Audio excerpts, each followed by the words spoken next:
ही है। प्रेम हृदय में उमड़ पड़ा, आनंद ही है, आनंद ही है।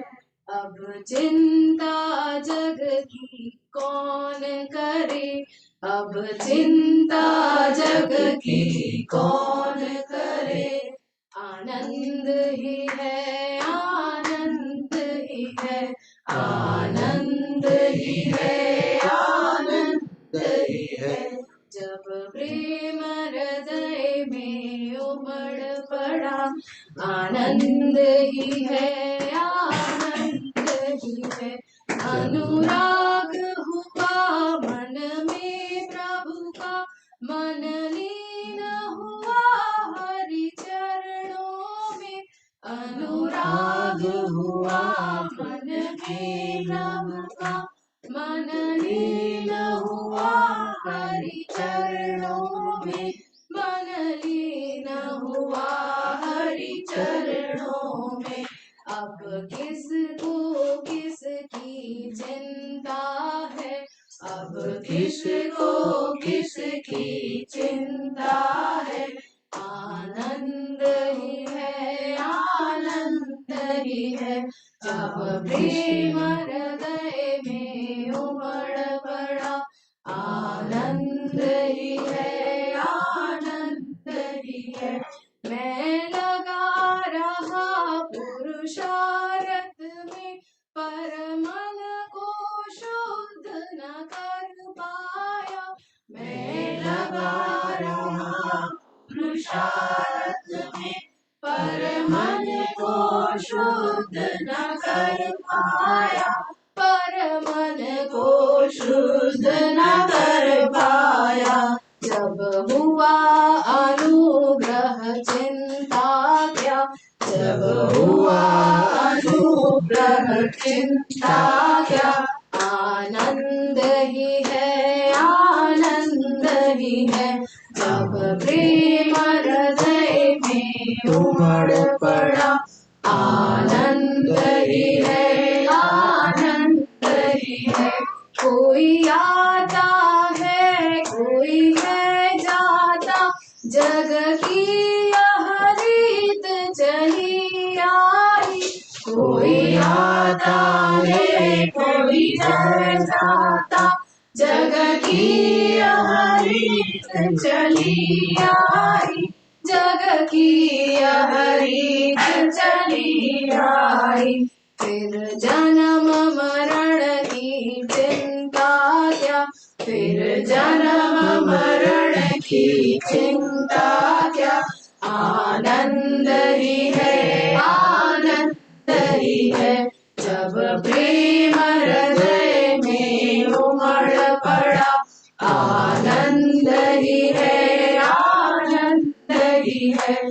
जो सुख की है इच्छा करते, दुख में व्यतीत जीवन होता। जो सुख की है इच्छा करते, दुख में व्यतीत जीवन होता। दुख में व्यतीत जीवन होता। जब अंतर सुख फिर चिंता क्या, जब अंतर सुख फिर चिंता क्या। आनंद ही है, आनंद ही है। जब प्रेम हृदय में उमड़ पड़ा, आनंद ही है, आनंद ही है। विषय वासना अतिशय दुख, सुख में भरमाती दुख देती है। विषय वासना अतिशय दुख, सुख में भरमाती दुख देती। सुख में भरमाती दुख देती। मन भोग मुक्त फिर चिंता क्या, मन भोग मुक्त फिर चिंता क्या। आनंद ही है, आनंद ही है।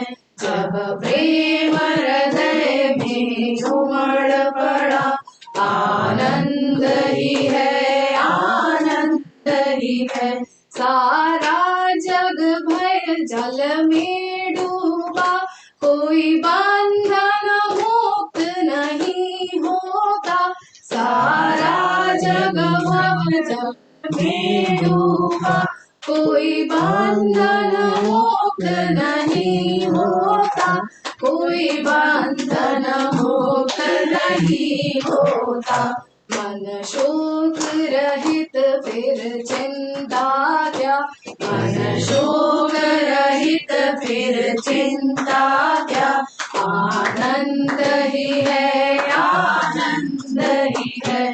जब प्रेम हृदय में उमड़ पड़ा, आनंद ही है, आनंद ही है। मैं करता भरता भोगता हूँ, यही सब बंधन की जड़ है। मैं करता भरता भोगता हूँ, यही सब बंधन की जड़ है। यही सब बंधन की जड़ है। मन दृष्टा हुआ तो चिंता क्या, मन दृष्टा हुआ तो चिंता क्या। आनंद ही है, आनंद ही है। जब प्रेम हृदय में उमड़ पड़ा, आनंद ही है, आनंद ही है। अब तो दुनियादारी छूटी, मन मस्त हुआ मन ही मन में। अब तो दुनियादारी छूटी, मन मस्त हुआ मन ही मन में। मन मस्त हुआ मन ही मन में। मन मुक्त हुआ फिर चिंता क्या, मन मुक्त हुआ फिर चिंता क्या। आनंद ही है, आनंद ही है। जब प्रेम हृदय में उमड़ पड़ा, आनंद ही है, आनंद ही है। हर रोज दिवाली है अब तो, मन में प्रसन्नता भरी हुई। हर रोज दिवाली है अब तो, मन में प्रसन्नता भरी हुई। मन में प्रसन्नता भरी हुई है। चारों दिशा प्रकाशित अब है, चारों दिशा प्रकाशित अब। आनंद ही है, आनंद ही है। जब प्रेम हृदय में उमड़ पड़ा, आनंद ही है, आनंद ही है। तीर्थ शिवोम तीर्थार्थ हुआ, प्रभु विष्णु तीर्थ की कृपा हुई। तीर्थ शिवोम तीर्थार्थ हुआ, प्रभु विष्णु तीर्थ की कृपा हुई। प्रभु विष्णु तीर्थ की कृपा हुई। बंधन टूटे सीमाएं सब, बंधन टूटे सीमाएं सब। आनंद ही है, आनंद ही है। आनंद ही है, आनंद ही है। सब प्रेम हृदय में उमड़ पड़ा, आनंद ही है, आनंद ही है। आनंद ही है, आनंद ही है। श्री सत्यनारायण महाराज की जय। जब कर्ता भोक्ता छूट गया और जब दृष्टा भाव को प्राप्त हुए, तब आनंद ही आनंद है। जीवन में अनुकूलता आती है तो मन को अच्छा लगता है, सुख का अनुभव करता है। पर कोई भी विचारवान व्यक्ति इस बात को समझ सकता है कि जीवन की हर अनुकूलता प्रतिकूलता में बदलती है। जवानी बुढ़ापे में बदलती है, जन्म मृत्यु में बदलता है, संयोग वियोग में बदलता है। हम संयोग जन्म सुख से तो खुशी होते हैं, धन मिल गया, किसी प्रिय व्यक्ति का संपर्क हो गया, अनुकूल वस्तुएं प्राप्त हो गई, बंगला बना लिया, गाड़ी खरीद ली, बड़े खुश होते हैं तो हमारे पास ये है यार। विचार करने से मालूम पड़ता है। योग वशिष्ठ में तो बस इतना ही कहा है कि आप विचार कीजिए। अविचार से बंधन हुआ और विचार से मुक्ति है। तो सत्संग से क्या होता है? विचार जागृत होता है।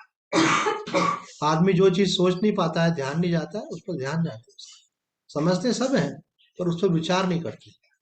जब बारंबार विचार करेंगे तो जो मोह की ग्रंथि वो कमजोर पड़ती है। हमारे स्वामी जी तो यहाँ तक बोलते हैं कि देखो, जो चीज जिस समय मिली आपको, उसी समय वो चीज बिछुड़ना शुरू हो गई। जन्म के साथ ही मृत्यु शुरू हो गई। विवाह हुआ, मानो 40 साल साथ में रहना है, तो एक एक क्षण कम होता जा रहा है। एक आपने वर्षगांठ बनाई शादी की, अब कितने रह गए? 39 रह गए। एक और दूसरी बनाई, अब और 38 रह गए। तो दोनों की संबंध की जो अवधि है वो धीरे धीरे समाप्त हो रही है। आपने मकान का मुहूर्त किया, आप बड़े प्रसन्न हुए, लोगों ने आपको बड़ा बधाई दी, कॉन्ग्रेचुलेशंस, लेकिन बस उसी क्षण के साथ आपका उस मकान में रहने की अवधि जो है वो, बोलते हैं ना, उल्टी गिनती शुरू हो गई। उस तरफ अगर ध्यान चला जाए व्यक्ति का तो वो आसक्त नहीं होता। अगर किसी को कोई रहने के लिए जगह मिले और उसकी अवधि हो कि इतने समय तक आपको रहना है, तो कॉन्शियस रहता है, इतने दिन के बाद छोड़ना है। लेकिन अगर उसको अवधि नहीं बताई जाए तो वो समझता है कि मैं अनंत काल के लिए। जैसे विद्यार्थी स्कूल में पढ़ते हैं ना, तो वो जो फॉर्म भरवाते हैं तो उसमें एड्रेस लिखवाते हैं। तो कई विद्यार्थी बाहर से यहाँ आए हुए होते हैं, किसी हॉस्टल में रह रहे होते हैं, किसी परिचित के आरोप को होते हैं, तो वहाँ का एड्रेस देते हैं। बोले टेम्परेरी एड्रेस ये है, वो परमानेंट वहाँ का, जहाँ जहाँ से आए होते हैं उस शहर का देते परमानेंट। लेकिन वास्तव में वो भी परमानेंट है नहीं है। संसार में कुछ भी परमानेंट नहीं है। बस इस बात की सजगता आ जाए तो मोह भंग हो जाता है। मोह सकल व्याधिन कर मूला। सारी बीमारियों की जड़ जो है मोह है।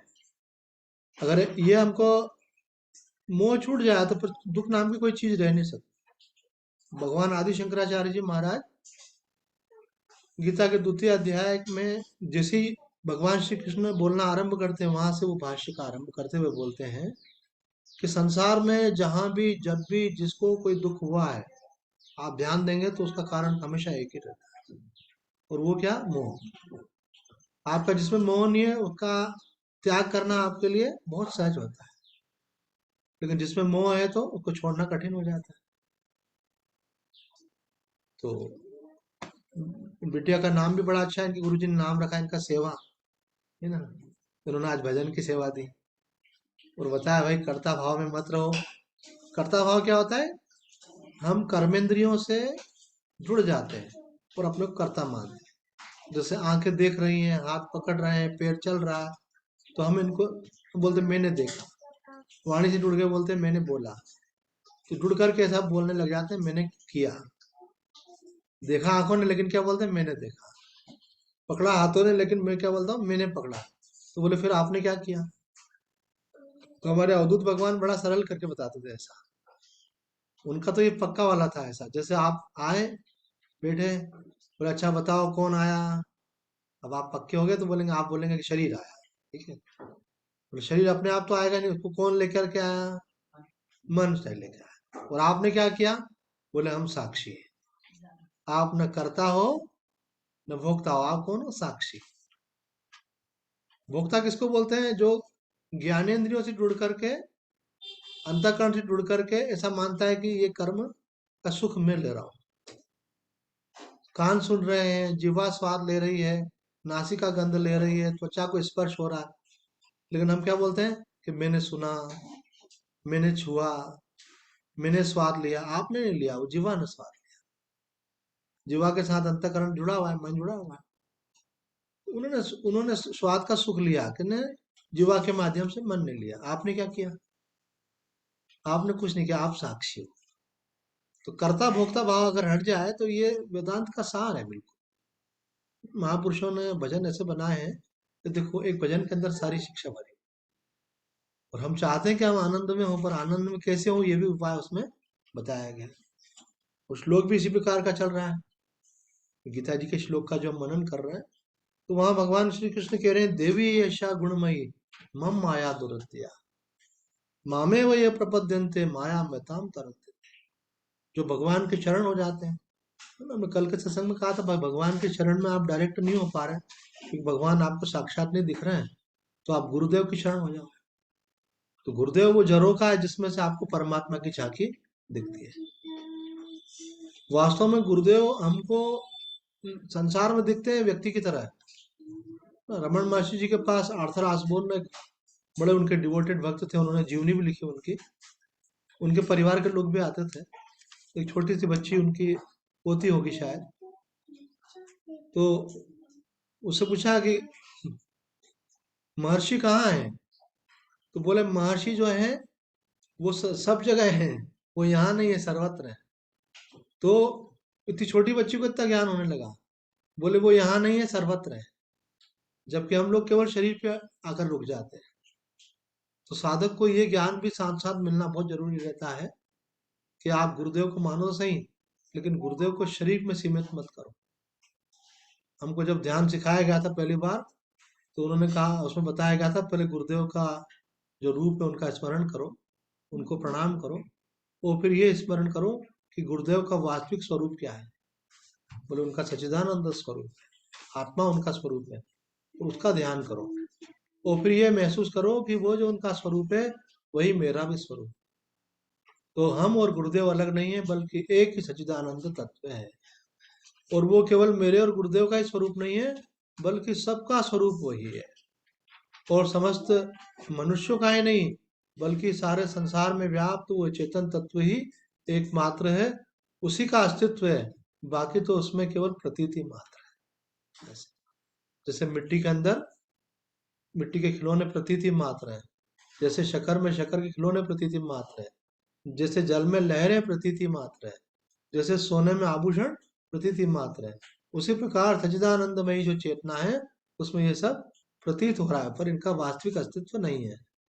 जैसे पानी के बुदबुदे हैं, वो उठते हैं, लहरें उठती हैं, फिर लीन हो जाती हैं, उनका इंडिपेंडेंट एग्जिस्टेंस नहीं है, स्वतंत्र अस्तित्व नहीं है। क्यों? क्योंकि अगर आपको कहें कि भाई इस लहर में से पानी निकाल लो, केवल लहर रह जाए, तो नहीं हो सकता।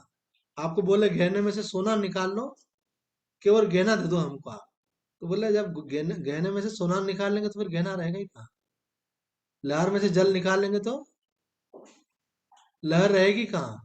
तो संसार में से परमात्मा को अगर निकाल लिया जाए तो संसार नाम की कोई चीज है ही नहीं। वही एक परमात्मा अनेक नाम रूप लेकर के ये सब लीला कर रहा है। उसे दृढ़ होना चाहिए, और एकाएक दृढ़ होता नहीं है। हमारी दृष्टि यहाँ पे जैसे स्वामी जी कह रहे हैं, हमारी दृष्टि गुणों पर है। जो भगवान का सत्व गुण, रजोगुण, तमोगुण है, उसी से सब सृष्टि बनी है, सब अंतकरण बना है, इंद्रियां बनी है।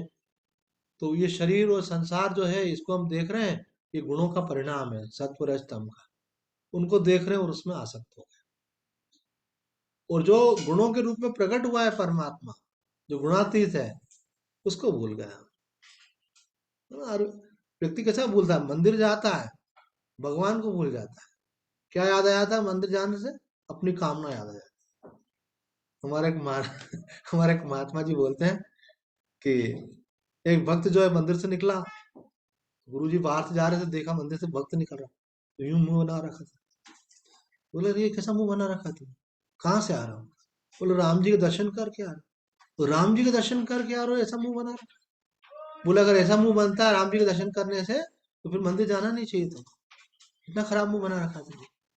बोले नहीं नहीं गुरु जी, वो राम जी की गलती नहीं है, गलती तो गलती मेरी है। मैं राम जी के पास गया तो मेरे को अपनी समस्या याद आ गई। बोले कभी कभी धन्यवाद करने आते हो? बोले नहीं, जब कोई प्रॉब्लम होती तभी जाता हूँ मैं। अब बताओ, अब आप भगवान के पास जाते हो तो आनंद मिलेगा कैसे? आप तो समस्या लेकर के जाते हो हमेशा, और समस्या का समाधान संसार में परमानेंट होता ही नहीं है। एक समस्या खत्म होती तो दूसरी हो जाती है। बच्चा नहीं हो रहा है, बच्चा हो गया, तो बच्चा स्वस्थ होना चाहिए, स्वस्थ है तो पढ़ना लिखना चाहिए, पढ़ लिख लिया तो नौकरी लगना चाहिए, नौकरी लग गई तो शादी होना चाहिए, उसको बच्चा होना चाहिए। कोई अंत होता है क्या कभी? तो आपका भगवान का तो रिलेशन ही बिगाड़ लिया आप। ये क्या हो गया? संबंधों में दोष पैदा हो गया, कामना का। इसलिए सत्संग में जाने से विवेक जगता है कि भगवान की भक्ति की कामनाओं के लिए नहीं की जाती है। भगवान की भक्ति इसलिए की जाती है कि जो हमको प्राप्त है इसका धन्यवाद दे भगवान। भगवान की भक्ति इसलिए की जाती है कि भगवान से हमको वो शक्ति मिले कि उनकी रजा में हम राजी रह सके। कभी सुख है कभी दुख है, प्रारब्ध के अनुसार सबको प्राप्त होता है। वो मिले तो हम उसमें प्रभावित नहीं रहे, हम उसमें भी आनंद में रहे। अनुकूलता मिलेगी तो आनंद होगा ऐसा नहीं है, हम हमेशा आनंद में रहे। अनुकूलता आएगी जाएगी, हम आनंद में रहेंगे। वो कब रहेगा? जैसा बड़ा सुंदर भजन में कहा, जब आप साक्षी भाव में स्थित हो जाएंगे, जब आप समर्पण भाव में स्थित हो जाएंगे। समर्पण का मतलब है अब आपका कोई आग्रह नहीं है, और आप प्रतिकूलता में भी अनुकूलता देखने लग जाएंगे। है ना? मानो किसी ने आपके साथ कठोर व्यवहार किया तो आपको मन में विचार आ जाएगा, अरे देखो मैं इसमें इतना आसक्त हो रहा था, भगवान को भूला हुआ था, अब इनका ऐसा व्यवहार हुआ तो मेरा मोह भंग हुआ। अपना शरीर ही होता है ना, शरीर में कोई रोग लग जाए, बीमारी हो जाए तो शरीर का मोह भंग होता है। नहीं तो आदमी बस उसमें आसक्त होकर के उसको सजाने में संवारने में लगा हुआ है, पर जब उसको कुछ रोग आने लगते तो लगता है मेरे को तो ये बीमारी हो गई। तुम्हें नहीं हुई, शरीर को ही है। और क्यों हुई?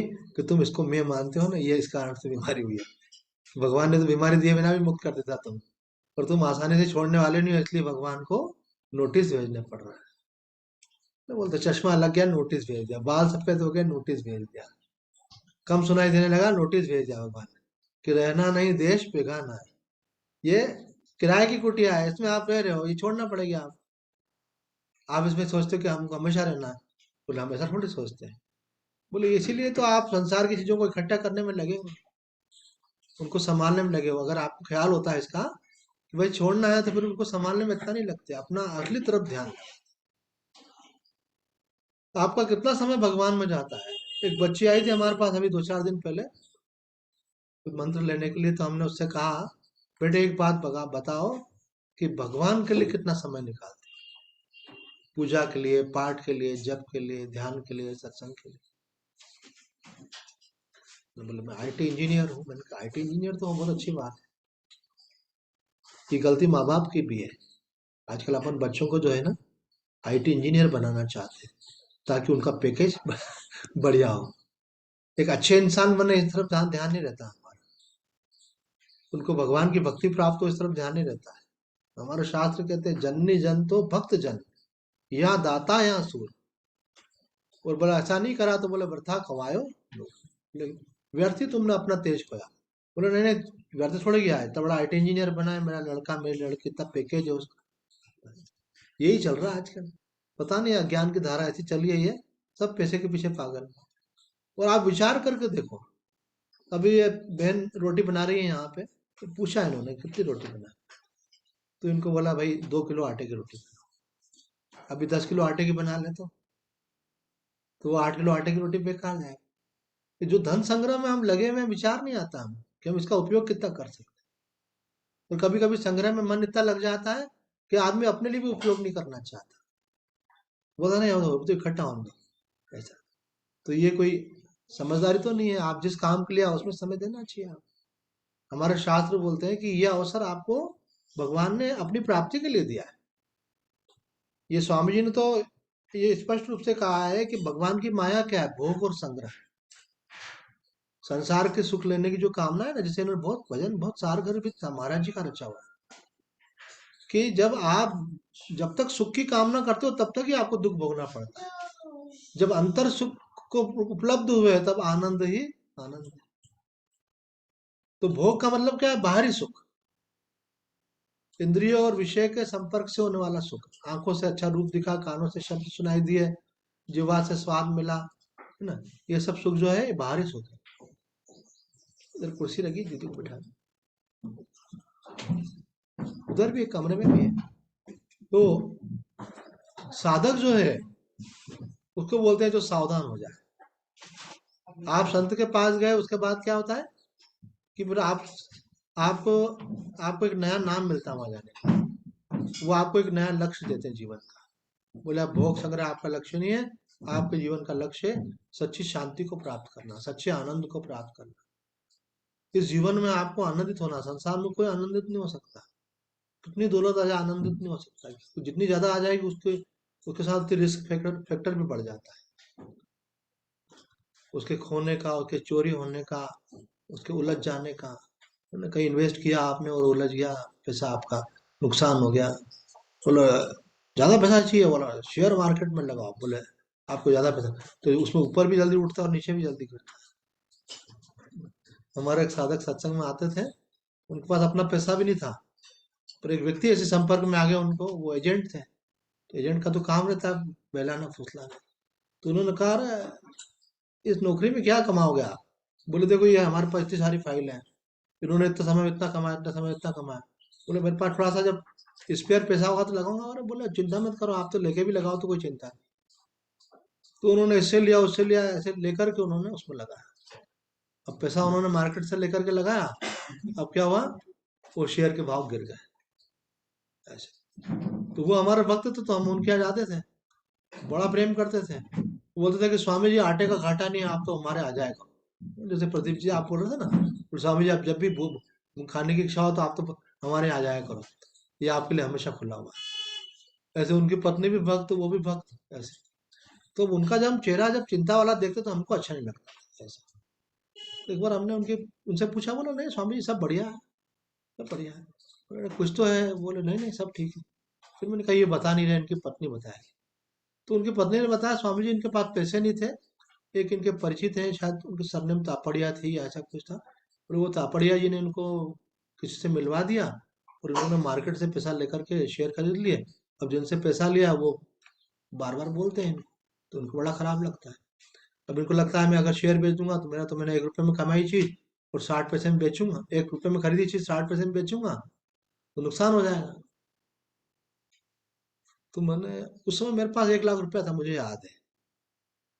तो मैंने कहा कि हम तो साधु हैं, हम तो कब कुछ छोड़ के निकले थे, तुम इतना प्रेम करते हो, इतना हमारा ध्यान रखते हो हर चीज का, कोई इस आश्रम में कोई चीज की कमी है, तुरंत लेके आ जाते हो ऐसे। तो मैंने कहा कि आपका दुख भी तो हमको दुख लगेगा, तो परस्पर होता है प्रेम तो मैंने कहा हमारे पास 1 लाख रुपया, आपने कितना लिया है? बहुत पहले की बात बता रहा हूँ ये।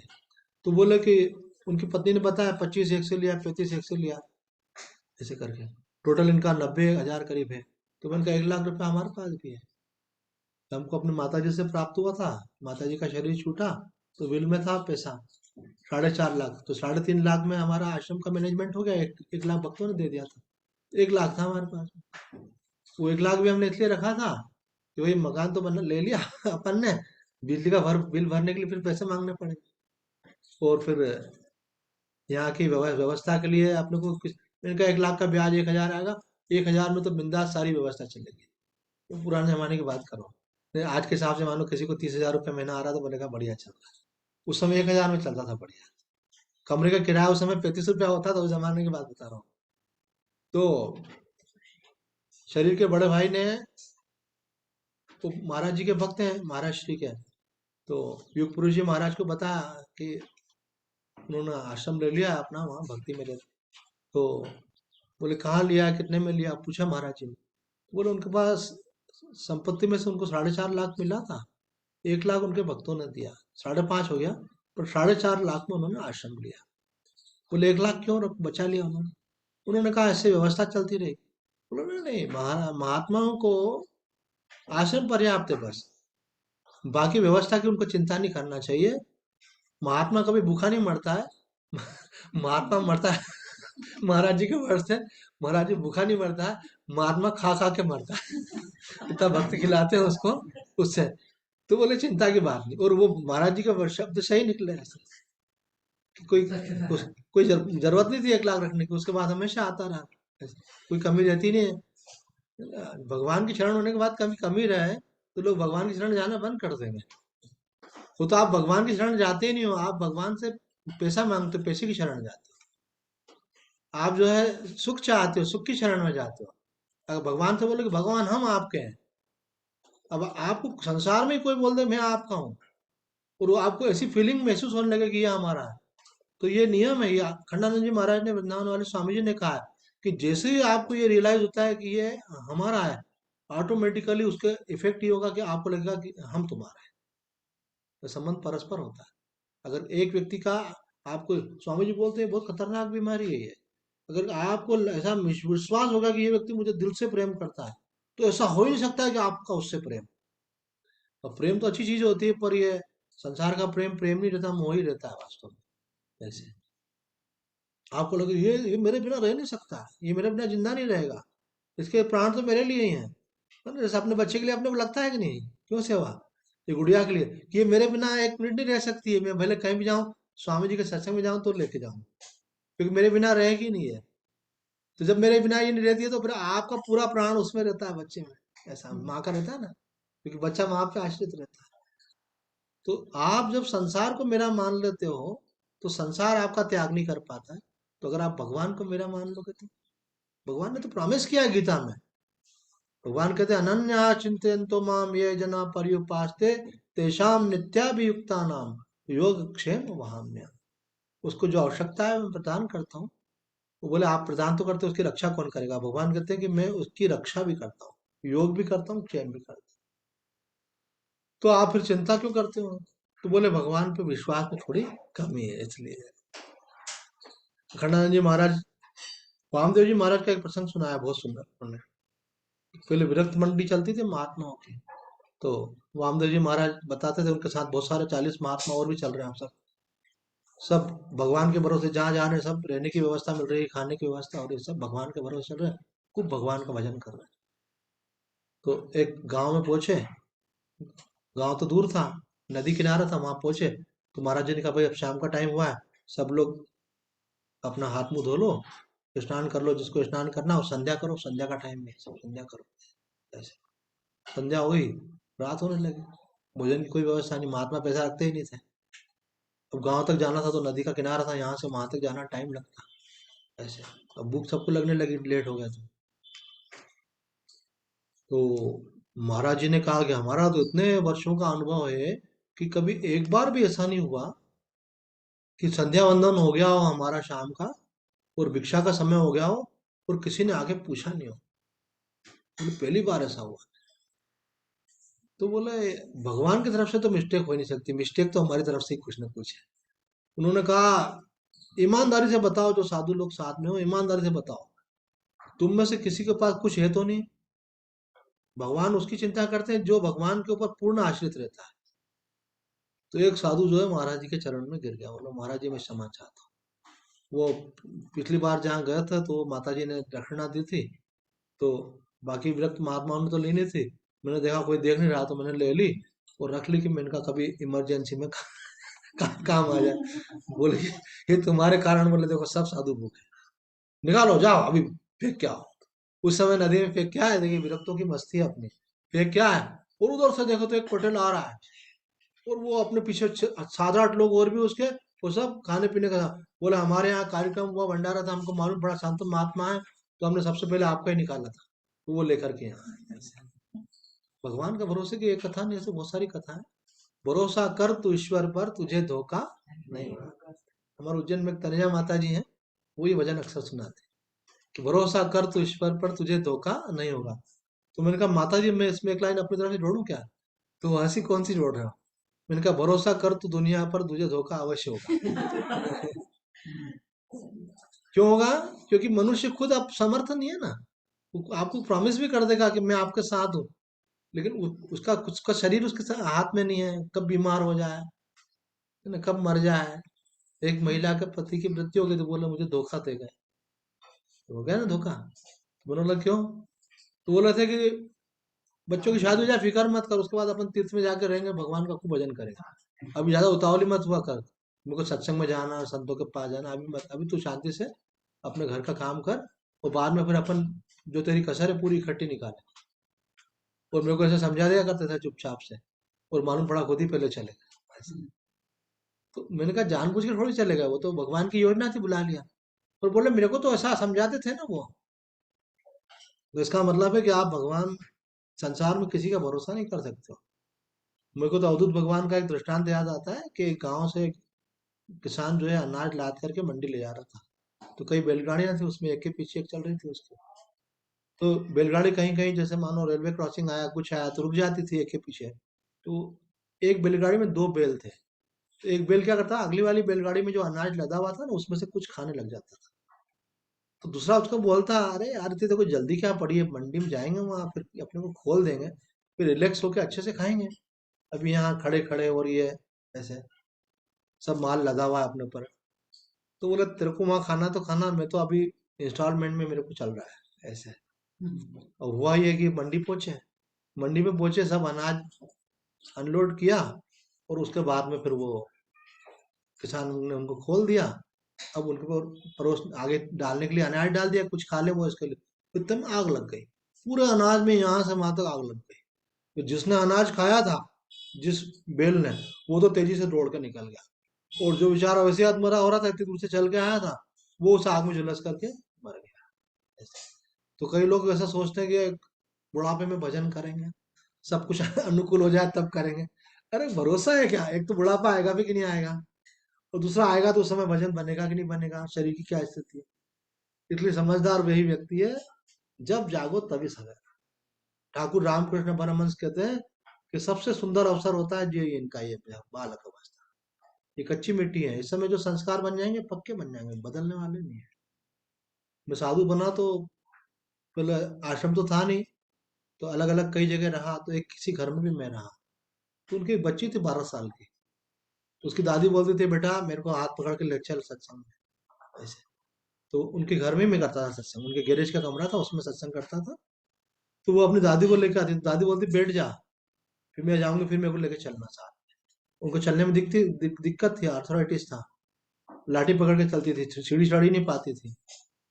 तो बच्ची को इतना आनंद आने लगा कि पूर्व जन्म का संस्कार होगा, दादी आए नहीं आए बच्ची जरूर आएगी, एक दिन भी छुट्टी नहीं मारे। वो दिन और आज का दिन है उसको, उस समय 12 साल की उम्र थी, अभी उनकी 46 साल की उम्र हो गई, और वही रोज समरी लिख के भेजती है, आप लोग पढ़ते हो। उसने नहीं छोड़ा साथ, तो नहीं छोड़ा, पक्की रही वो, शादी होने के पहले भी और शादी होने के बाद भी। और देखो उसका भी कोई भाग्य होगा ऐसा कि वो पहले से लग गई, बहुत अच्छा हुआ।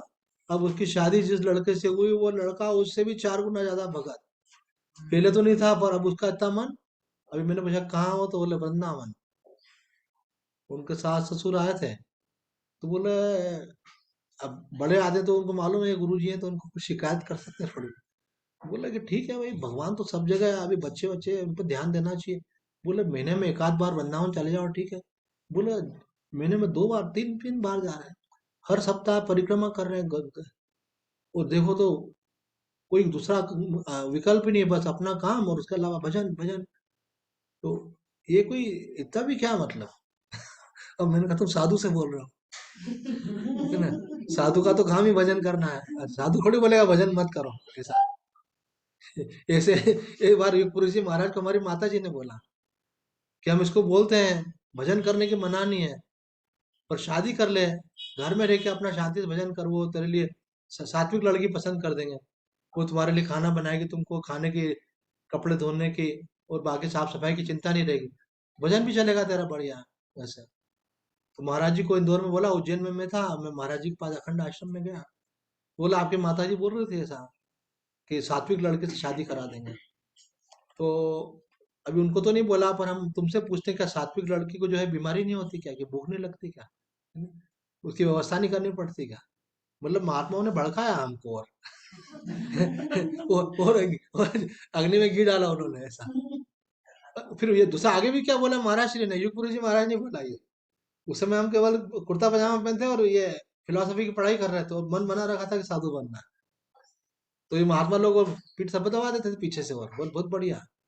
वो बोले कि कोई व्यक्ति देश के लिए युद्ध करने में लग जाता है और अपने प्राणों की चिंता नहीं करता है, तो अपन उसको महान मानते हैं।